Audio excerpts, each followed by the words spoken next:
श्री गणेशाय नमः।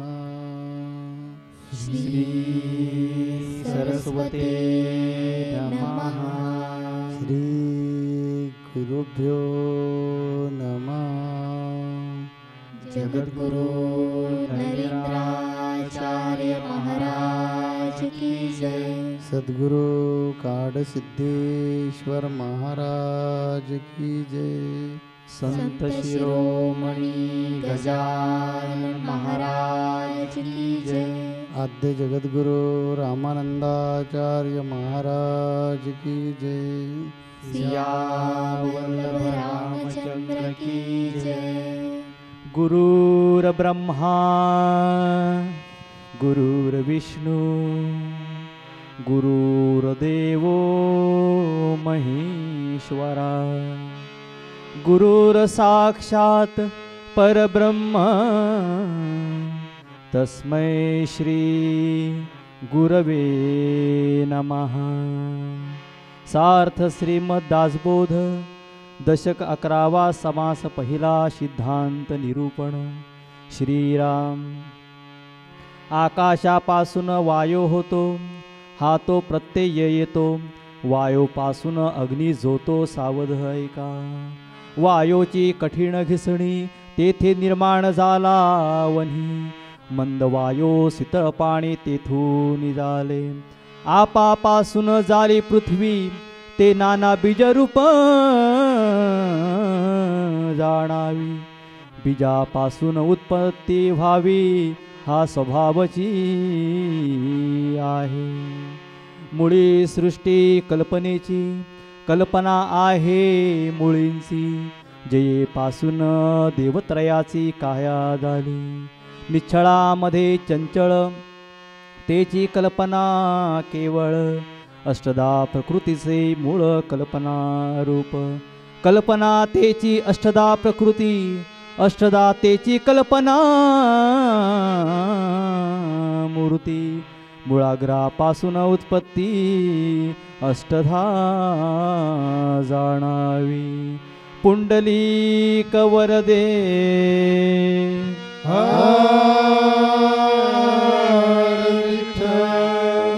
श्री ज्ञानदे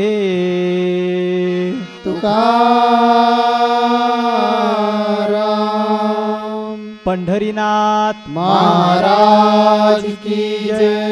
जगद्गुरु नरेंद्राचार्य महाराज की जय। जगद्गुरु श्रींच्या दिव्य महन्मंगल पावन चरणकमळाला वंदन करून, त्याचप्रमाणे माऊलींच्या कृपाछायेत निश्चित मनाने बसलेल्या सत्संगातील सर्व भाविकांना श्री गुरुदेव। भाविको, आत्तापर्यंत आपण अष्टदा प्रकृती, नवविधा भक्ती, ब्रह्मांड म्हणजे काय, जगज्योती म्हणजे काय, वेगवेगळी म्हणजे श्रीमद दासबोध ग्रंथाचं निरूपण करून माऊलीने आपल्याला अतिशय सोप्या भाषेत ज्ञान प्रदान केलेलं आहे। आजचा जो विषय सिद्धांत निरूपण, समास 11वा, दशक 11वा समास पहिला, यामध्ये रामदास स्वामींनी आत्मज्ञानी संतांचा लोकसंग्रह याविषयी आपल्याला निरूपण केलेलं आहे। अष्टदा प्रकृती म्हणजे आपल्याला माहीतच आहे। आत्तापर्यंत आपण 10 जे आपले दशक झालेले आहेत, प्रत्येक ज्ञान आपण ग्रहण केलेलं आहे। आता आत्मज्ञानी संतांचा लोकसंग्रह आल्या म्हणल्यानंतर रामदास स्वामी म्हणलं की आपल्या प्रत्येकाला शिवाजी महाराजांची आठवण होते। देव मस्तकी धरावा, अवघा हलकल्लोल करावा, मुलूक बडवावा की बुडवावा, धर्म संस्थापनासाठी शिवरायांनी हिंदू स्वराज्याची स्थापना केली, म्हणून हिंदू धर्म सुरक्षित राहिला। शिवाजी महाराजांच्या काळात कष्टकरी, वारकरी, शेतकरी निर्भयपणे समाजात वावरू लागले। सवासनी स्त्रिया मंदिरात जाऊ लागल्या, मंगळागौरीच्या घागरी गुंफू लागल्या। हे कशामुळं? तर शिवाजी महाराज झाले म्हणून। आणि हे जे सगळं आहे ते आपल्या माऊलींनी जागा व हिंदू बांधवामध्ये या सगळ्याचं वर्णन केलेलं आहे। माऊलींनी या ग्रंथामध्ये हेच सांगितलेलं आहे। माऊलींनी सांगितले म्हणजे शिवाजी महाराजांनी हिंदवी स्वराज्याची स्थापना केली, त्याचं बीज कुठं रोवलं गेलं तर रामदास स्वामींच्या लोकसंग्रहातून। आणि ते कसं? तर ज्यावेळेस शिवाजी महाराज आपले मावळे, आपले सवंगडी घेऊन रामदास स्वामींच्या दर्शनाला गेले, त्यावेळेस रामदास स्वामींनी 3 पुड्या शिवाजी महाराजांच्या हातात दिल्या। शिवाजी महाराजांनी त्या पुड्या घरी म्हणजे शिवणेवरी आणल्या आणि जिजामातेच्या हातात दिल्या. जिजामातेने त्या 3 पुड्या सोडल्या. त्या एका पुड्यामध्ये घोड्याची लीद होती, एका पुडीमध्ये खडे होते आणि एका पुडीमध्ये माती होती. शिवाजी महाराजांना हे कोडं उलगडलं नाही, पण रामदास स्वामींनी हातात दिलं म्हणजे ह्यामध्ये काहीतरी नक्की दिव्यत्व असेल हे शिवाजी महाराजांनी जाणलं. आणि त्यावेळी जिजामातेने सांगितलं की ज्या पुढीत म्हणजे घोड्याची लीद आहे त्याचा अर्थ की तुझं घोडदळ होणार आहे, ज्याच्यामध्ये माती आहे म्हणजे तू भूपती होणार आहे, आणि ज्याच्यामध्ये खडे आहेत त्या अर्थी तू किल्ले जिंकणार आहे. म्हणजे शिवाजी महाराजांना घडवणारी जिजामाता पण तेवढी महान होती. आणि म्हणून पहिल्यांदा त्या जिजामातांना वंदन करताना म्हणा वाटतं की तुम्ही नसता तर नसते दिसले मंदिराचे कळस, तुम्ही नसता तर नसती दिसली अंगणात तुळस, तुम्ही नसता तर नसते दिसले पतिव्रतेच्या कुंकू भाळी, आणि सुवासनीच्या किंकाळ्या मग विरल्या असत्या राणी. हे कशामुळं घडलं तर रामदास स्वामींच्या लोकसंग्रहातून शिवाजी महाराजांच्या स्वराज्याची हिंदवी स्वराज्याची स्थापना झाली. आपल्याला माऊली नेहमी सांगतात ज्ञानेश्वर माऊलींनी जो लोकसंग्रह केला, जे वारकरी होते ते वारकरी शिवाजी महाराजांना धारकरी म्हणून मिळाले आणि त्यामुळे सुद्धा हिंदवी स्वराज्याची काय झालेले स्थापना झालेले. आणि म्हणून ज्यावेळेस आपल्या सर्वांनाच माहीत आहे की ज्या दिवशी शिवाजी महाराजांनी अफजल खानाचा वध केला तो आपल्या संपूर्ण महाराष्ट्रात शिवप्रताप दिन म्हणून साजरा केला जातो. शिवप्रतापगड उत्सव समितीच्या अध्यक्ष विजयराजे भोसले, हिमानी सावरकर, मिलिंद एकबोटे, सुभाष जोशी ह्यांनीसुद्धा आपल्या माऊलींचं सुंदर संघटन पाहिलं, नेतृत्व पाहिलं, लोकसंग्रह पाहिला, कौशल्य पाहिलं, व्यक्तिमत्व पाहिलं आणि माऊलींचं जे कार्य आहे ते पाहिलं. आणि त्या सगळ्यांनी एकमतानं 5 डिसेंबर 2008 साली सातारा जिल्ह्यात वाईच्या परमपावन भूमीत आपल्या माऊलींना वीर जिवे महाल पुरस्कार देऊन माऊलींचा त्यांनी काय केलेला आहे सत्कार केलेला आहे. आणि त्याच वेळेस त्यांनी माऊलींना आपल्या शिवभूषण आणि हिंदू धर्माचे थोर आचार्य अशी पदवी दिलेली आहे. आणि त्यावेळेस त्यांनी गौरवोद्गार माऊलींच्याबद्दल काढलेले आहे. त्यांनी असं सांगितलं की शिवाजी महाराजांनी माणसं जोडली, घडवली, टिकवली. शिवाजी महाराजांनी धर्मासाठी कसं जगावे शिकवलं आणि संभाजी महाराजांनी धर्मासाठी कसं मरावं शिकवलं. आणि हेच कार्य जगद्गुरू नरेंद्र माऊली आपल्या लोकसंग्रहातून करत आहेत असं त्यांनी काढलेले उद्गार आहेत. आणि म्हणूनच भाविको, लोकसंग्रहातून काय काय घडतं आपल्याला सांगायची गरज नाही. आपण प्रत्येकजण ते कार्य करत आहोत, आपण प्रत्येकजण ते कार्य करतच आहोत. आणि आपल्याला माहीत आहे की स्वामी विवेकानंद ज्यावेळेस 11 सप्टेंबर 1893 साली सोमवार अमेरिका शिकागो परिषद येथे धर्म परिषद झाली. त्या धर्म परिषदेतून परत स्वामी विवेकानंद ज्यावेळेस भारतात आले त्यावेळेस त्यांनी उद्गार काढलेत की give me 100 Nachiket, I will change the world. तुम्ही मला 100 नचिकेत द्या, तत्वनिष्ठ, गुरुनिष्ठ, राष्ट्रनिष्ठ, सत्यनिष्ठ असे तरुण मला द्या, मी सगळं विश्व बदलीन. आज माऊलीसुद्धा आपल्याला काय सांगतायत सत्संगात, यातूनच मला हजारो नरेंद्र महाराज निर्माण करायचे आहेत आणि ही धर्माला जी मरगळ आलेले आहे ती झटकून टाकायचे. हा जगन्नाथाचा जो रथ आहे आपण सगळी त्या रथात बसलेले आहे आणि या रथाचे सगळे आपण आरी आहोत.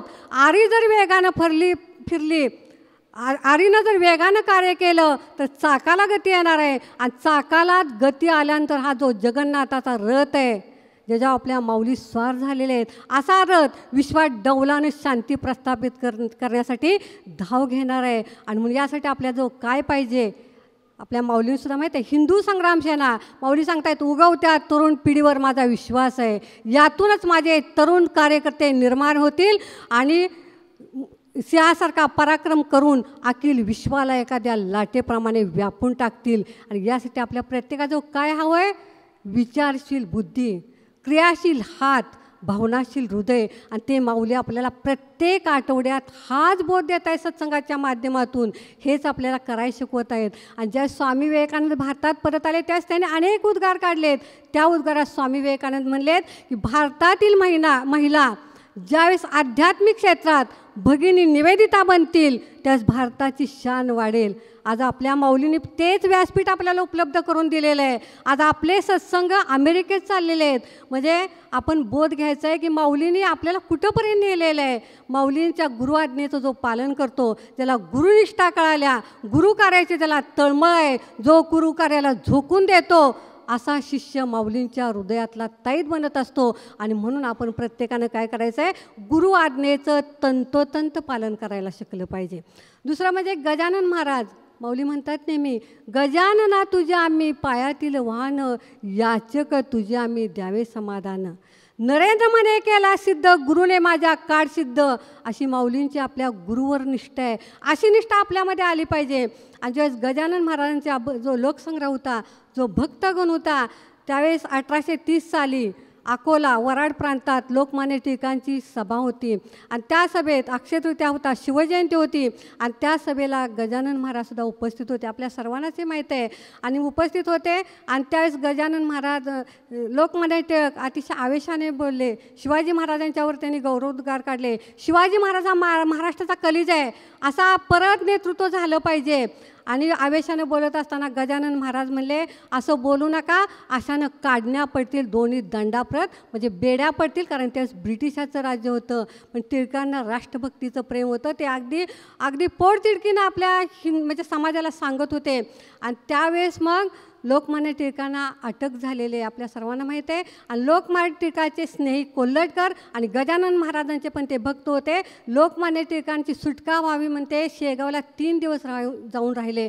गजानन महाराजांनी 3 दिवस त्यांना दर्शन दिलं नाही. तिसऱ्या दिवशी गजानन महाराज बाहेर आले आणि ते म्हणले ते अटक होणारच होती. शिवाजी महाराजांना रामदास स्वामीचा वशिला होता, तरीसुद्धा त्यांना औरंगजेबानं कैद केलेलंच आहे. आणि हे घडणं त्रिकाल सत्य होतं. आणि त्यावेळेस गजानन महाराजांनी भाकरीचा जो प्रसाद होता तो लोकमान्य टिळकांना कोल्हटकर यांच्याकडे पाठवून दिला. आणि त्यावेळेस लोकमान्य टिळकांना ब्रह्मदेश ते मंडाले तुरुंगात अटक करण्यात आली. आणि तो भाकरीचा प्रसाद खाल्ल्यानंतर त्या ठिकाणी त्यांनी गीतारस या ग्रंथ लिहिलेला आहे. असंही संतांचं कार्य आहे. आणि आता आपल्या माऊली नेहमी आपल्याला काय सांगतात, हो, रंगात रंगुणी रंग माझा वेगळा, गुंतात गुंतुनी पाय माझा मोकळा.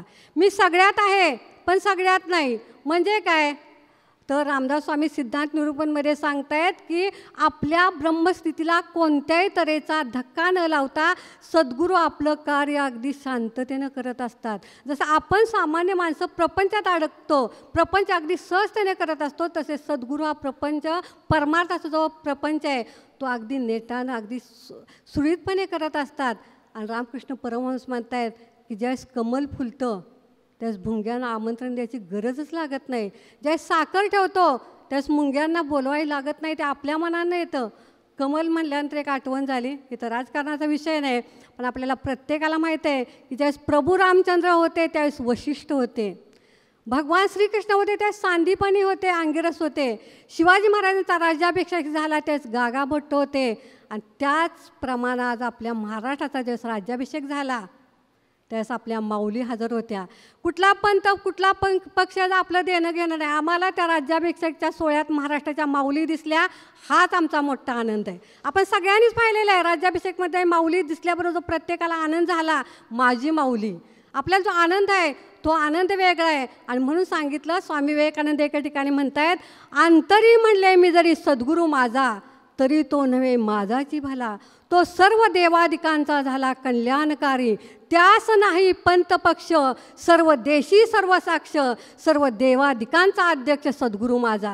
म्हणजे सद्गुरू कुठल्याही पक्षाचे नसतात, कारण कमळ म्हणलं की एखाद्याच्या मनात काहीतरी येईल, म्हणून याचं मी निरसन केलेलं आहे. कारण माऊली तिथं होत्या, आपल्याला इतका प्रत्येकाला आनंद झाला आहे तो राज्याभिषेक सोहळा पाहिल्यानंतर की त्याचं वर्णनच आपण करू शकत नाही. पण त्यावेळेस आपल्या प्रत्येकाला माऊलींना कॉन्टॅक्ट करता आलं नाही, पण आपल्या ज्या अंतःकरणातल्या भावना आहेत, आपलं जे प्रेम आहे ते 100% माऊलीच्या चरणापर्यंत सगळ्यांचं पोचलं होतं. आणि त्याची पावतीसुद्धा माऊलीने आपल्याला सगळ्याला दिलेलं आहे. आणि म्हणून भवसागरातील दीपस्तंभमध्ये आपल्या माऊली आपल्याला काय उपदेश करतायत, माऊली सांगतायत, अखंड विश्व हे संतांचं घर असतं. संत आपलं कार्य नित्यनेमिती करत असतात. आणि त्यासाठी संतांकडे येणारा लोकसंग्रह कायम टिकवण्यासाठी संतांच्या सान्निध्यात आलेली जी लोकसंग्रह आहे त्याची, संतांच्या छायेत आलेलं जो भक्तगण आहे, शिष्यगण आहे, त्याची संघटना बांधणं आणि त्यात कोणतंही राजकारण न आणता ते सुरळीतपणे पार पाडणं हे प्रत्येक भक्त शिष्याचं आद्य कर्तव्य असतं. असा जो शिष्य निर्विघ्नपणे कार्य करतो तो मोक्षाचा अधिकारी होतो, तो गुरुकृपेला प्राप्त होतो. आणि यासाठी प्रत्येक शिष्यानं आपल्या सद्गुरू सेवेसाठी, संप्रदाय संघटनेसाठी स्वतःहून झोकून दिलं पाहिजे आणि दुसऱ्याला कार्य करण्यास प्रवृत्त केलं पाहिजे. जो शिष्य संप्रदाय संघटनेमध्ये राजकारण आणतो, संप्रदाय संघटना फोडण्यास कारणीभूत होतो, दूषित करतो, अशा शिष्याला काय गुरु यातना भोगावे लागतात, यम यातना, त्या शिष्यालाच माहीत आहे. आणि म्हणून माऊली म्हणतात प्रत्येक शिष्यानं देवस्वरूप वागावं, ह्यानं यथार्थ ज्ञान होईल. आणि ज्ञान झाल्यानंतर परमेश्वर कळेल. आणि परमेश्वर म्हणजे काय, ते सद्गुरूंचं जे स्वरूप आहे ते स्वरूप आपल्या प्रत्येकाला त्याचं आकलन होणार आहे. आणि म्हणून माऊली आपल्याला नेहमीच सांगतात, आजची जी तरुण पिढी आहे, आजची तरुण पिढी हे संतांचे आदर्श ठेवण्याऐवजी नेता, अभिनेता आणि क्रिकेटर ह्यांच्या काय करते, म्हणजे आदर्श ठेवते. म्हणून ज्या लेकराची आई जिजामातेसारखे जागृत असते त्या लेकराचं भविष्य देखणं असतं. म्हणून जे स्वतःसाठी मागितलं जातं त्याला भीक म्हणलं जातं, कुटुंबासाठी मागितलं जातं त्याला भिक्षा म्हणलं जातं, समाजासाठी मागितलं जातं त्याला दान म्हणलं जातं, आणि विश्वासाठी मागितलं जातं त्याला पसायदान म्हणलं जातं. आणि असं पसायदान आज आपल्या माऊलींनी प्रत्येक उपक्रमाद्वारे आपल्याला शिकवलेलं आहे, दान दिलेलं आहे. आपण गेल्याच आठवड्याच्या सत्संगामध्ये ऐकलेलं आहे, माऊलींनी सांगितलेलं की माधुकरी मागण्याचा उद्देश काय, आपल्या संप्रदायाचं म्हणजे रक्तदान घ्या. कुठलाही उपक्रम जिथं आपली वाणीच खुंटीत होते की ती उपक्रम आपल्याला सांगताच येणार नाही. जसं ज्ञानेश्वर माऊलींनी सगळ्या संतांनी सांगितले, आता सद्गुरूवर नेवेना, पण आम्ही म्हणू आता आमच्या सद्गुरूंचं कार्यच आम्हाला वर्णन करता येत नाही, त्याच्या पलीकडे कार्य आमचं झालेलं आहे. आमच्या कार्यानं आज विश्वाला गवसणी घातलेलं आहे. आपल्याला माहीत आहे, ज्यावेळेस आपलं 2003 साली रक्तदान झालं नाशिकच्या कुंभमेळ्यात, त्याची नोंद आज अमेरिकेच्या गिनीज बुकात झालेली आहे. म्हणजे एवढी आपण आकाशाला गवसणी घातलेले आहे. 16 मार्च 2012 साली औरंगाबाद जिल्ह्याची प्रबोधन सेवा, मी आणि गौराताई चौगले प्रबोधनकार आपल्या सगळ्यांनाच माहीत आहेत, आम्हाला दोघींना दिली होती. 16 मार्चला माऊलींचा कार्यक्रम औरंगाबाद जिल्ह्यात सिलोड या ठिकाणी होता. आणि प्रबोधन सेवा संपली आणि आम्ही कराडला यायचं संध्याकाळी बुकिंग केलं होतं. आणि तिथल्या महिला अध्यक्ष निर्मला खंडाळे, दुसऱ्या चव्हाणताई यांच्या गाडीतून त्या आम्हाला म्हणजे त्यांच्या घरी प्रबोधन दौरा झाल्यानंतर त्यांच्या घरी घेऊन येत होत्या. वाटेत तहान लागली. तहान लागल्यामुळे त्यांच्या गाडीत पाण्याच्या बाटल्या होत्या, एक बाटली बांधलेली होती.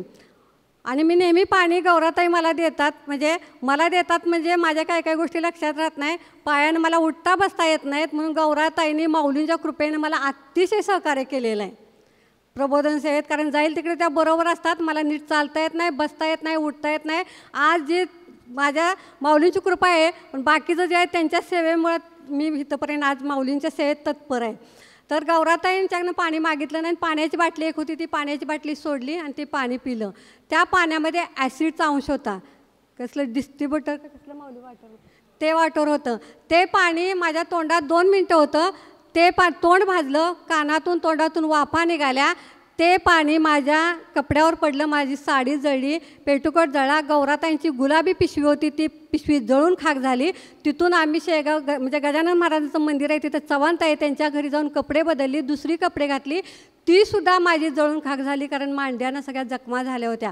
परंतु ते पाणी 2 मिनटं माझ्या तोंडात असतानासुद्धा माझ्या जिभेला, तोंडाला, ओठाला नाजूक भाग असताना काहीसुद्धा झाला नाही. कशाची, तर जगद्गुरू नरेंद्र माऊलींची कृपा. कारण गुरुसेवेमुळं माऊलींच्या कार्याचा प्रचार आणि प्रसार करत असताना माऊलींचं नाव सतत मुखात होतं. आणि त्यामुळं आपण म्हणतो नरेंद्र माऊली नवसाला पाऊली, सेवा ही पाहून हाकेला धावली. त्याप्रमाणे माऊली हाकेला धावून आल्या, माझ्या तोंडाला काहीसुद्धा झालं नाही. डॉक्टरांना सुद्धा आश्चर्य वाटलं की सगळ्या भाजलेल्या जखमा बघून तोंडाला बिलकुल काय झालं नव्हतं, कारण माऊलींना माझ्याकडून ही प्रबोधन सेवा करून घ्यायची होती. एक म्हण आहे इंग्लिशमध्ये, विल फाइंड आवे. इच्छा प्रबळ असली की सद्गुरू त्या शिष्याचं कसं पाठीराखा असतात. मला प्रबोधन सेवेची अतिशय हौस होती आणि माझ्या प्रबोधन सेवेत कुठलाही माऊलीने अडथळा येऊन दिला नाही. अशा जगद्गुरू नरेंद्र माऊलींना कोटी कोटी जरी वंदन केलं तर मी त्यांच्या ऋणातून केव्हाही मुक्त होणार नाही. आणि जन्मोजन्मी जर मला परत म्हणजे जन्म मिळाला तर मी परमेश्वराला म्हणजे माऊलींना म्हणेन की मला तुम्हीच सद्गुरू लाभले पाहिजेत. हीच मी माऊलींच्या चरणी मागेन. कारण सद्गुरूसारखा आस्था पाठीराखा इतराचा लेखा कोण करी. ज्याची आई तेवढी ज्ञान आहे, आई तेवढी श्रीमंत आहे, आई तेवढी तारण करते. माऊली म्हणतात भिवू नकोस, मी तुझ्या पाठीशी आहे. नुसत्या म्हणत नाही तर प्रत्येक भक्त शिष्याला माऊलींनी त्या अनुभूती दिलेल्या आहे. आणि त्यामुळं आज लाखोच्या करोडोच्या संख्येनं आपला संप्रदाय आहे काय आहे तर प्रत्येकावर माऊलींचं प्रेम आहे आणि भक्तगणांचं सुद्धा माऊलींच्यावर तेवढं प्रेम आहे. कारण तुकाराम माऊलींनी सांगितले पूर्वजन्मीचे संचित गाठ पडली अकस्मात आता तुटता तटेना तंतू प्रीतीचा टेना माझे चित्त तुझ्या पाया मिठी पडली गुरुराया तुका म्हणे आता अंती तुमची आमची एकच ज्योती. असं माऊलीने आपल्या सगळ्यांना बनवण्यासाठी श्रीमद दासबोधाचं निमित्त केलेलं आहे. आणि माऊलींची इच्छा काय तर माझा प्रत्येक शिष्याची वाटचालच आत्मज्ञानाकडे झाली पाहिजे. प्रत्येकाला मी कोण आहे कळायला पाहिजे. मी म्हणजे देह नाही तर अहम ब्रह्मास्मी, मी म्हणजे आत्मा हे माझ्या प्रत्येक शिष्याला ज्ञान झालं पाहिजे. अशा आपल्या माऊलींची तळमळीची कळकळीची इच्छा आहे. लक्षात घ्या की जे संत येतात अवतारी पुरुष असतात की आत्मसाक्षात्कारी पुरुष जे असतात त्यांचा जो लोकसंग्रह ह्याच्यावर प्रकाश टाकताना समर्थ रामदास स्वामींनी सांगितलेलं आहे की आम्हाला सगळ्याच लोकांना बरोबर घेऊन जावं लागतं. त्यात काही ज्ञानी असतात, काही अज्ञानी असतात, बद्ध असतात, साधक असतात, मुमुक्षू असतात. आणि मग तुम्ही कधीतरी असं म्हणता हा माऊलीनं कसा चालतो आणि गुरूंना आपण दोष देतो. परंतु या सगळ्यांचाच उद्धार करायचा असतो. त्यामुळे चोर, लांडी लबाडी करणार, लपंगा, लुच्चा, त्याचबरोबर सज्जन, दुर्जन ही सगळी माझीच लेकरं असतात आणि त्यामुळे त्यांना बाजूला करून टाकायचं नसतं. हा लोकसंग्रहाचा प्रकार आहे. आमच्या पद्धतीनं आमच्या माध्यमातून जितकं त्याचं कल्याण करता येईल तेवढं कोट कल्याण करण्याचा गुरूंनी प्रयत्न करायचा असतो. आणि जडमुडांचा उद्धार करण्यासाठी अशा प्रकारचा लोकसंग्रह ठेवावाच लागतो. गुरु हा मेंटल हॉस्पिटलमध्ये जो डॉक्टर असतो तशाच सारखी भूमिका करत असतो. त्यांना माहिती असतं की समोरचा वेडा आहे तो माझ्यावर येऊन अंगावर थुंकेल, समोरचा वेडा कदाचित मला काही शिव्या पण देईल, समोरचा वेडा कदाचित माझं कौतुक पण करेल, कदाचित अकस्मात मिठी पण मारेल, मला खांद्यावर उचलून पण घेईल, कदाचित खांद्यावर घेऊन नाचेलसुद्धा, थोडा वेळानं राग आला तर टाकून पण देईल. हे सगळं त्याला माहीत असतं आणि तरीसुद्धा तो वेडांमध्ये वावरत असतो कारण तो त्याच्यासाठीच असतो. तसे हे आत्मसाक्षात्कारी जे पुरुष असतात किंवा सत्पुरुष जे असतात त्यांना अशा प्रकारचा लोकसंग्रह ठेवावाच लागतो. सगळ्या प्रकारच्या सगळ्या क्वालिटीची मंडळी जी त्यांच्या आजूबाजूला फिरत असते परंतु ते कशातही अडकलेले नसतात. ते त्याचं जे कर्म असतं त्या कर्मानुसार त्याला उपदेश करून मार्गदर्शन करून त्याला त्याच्या स्वरूपाकडे त्याच्या ध्येयाकडे त्याचं ओरिजिनल ध्येय काय आने की वाट कोण जाने का घाट कोण ब्रह्मा का कपाट कोण में कोण समय आहे हे समजणं हे अंतिम ध्येय मानव देहाचं आहे. आणि तिकडे घेऊन जाण्यासाठी कधी लाडी लुबाडी म्हणजे कधी लाडी गोडी लावत असतात तर कधी थोडेसे रागवतात, कधी थोडं दूर ढकलून देतात तर कधी जवळ घेतात, कधी कौतुक करतात आणि वेगळ्या प्रकारे त्याला गोंजारून अंजारून लाडी गोडी लावून संत संघात बोलून त्याला वेगळ्या प्रकारच्या साधना सांगून वेगळ्या प्रकारच्या माध्यमातून घडवण्याचा प्रयत्न करतात. कारण हे ईश्वरी कार्य आहे आणि ईश्वरी कार्य करण्यासाठी या संतांना भगवंतानं पाठवलेलं आहे. एवढं जरी आज आपण लक्षात ठेवलं तर या समासाच्या दृष्टीनं योग्य ठरेल. आणि या ठिकाणी आपण थांबूया. पुढच्या आठवड्यामध्ये परत संत संघामध्ये आपण पुन्हा भेटूया. श्री गुरुदेव. जगद्गुरु नरेंद्राचार्य महाराज की जय. सद्गुरु काडसिद्धेश्वर महाराज की जय. संत शिरोमणी गजानन महाराज की जय. आद्य जगद्गुरु रामानंदाचार्य महाराज की जय. सिया वल्लभ रामचंद्र की जय.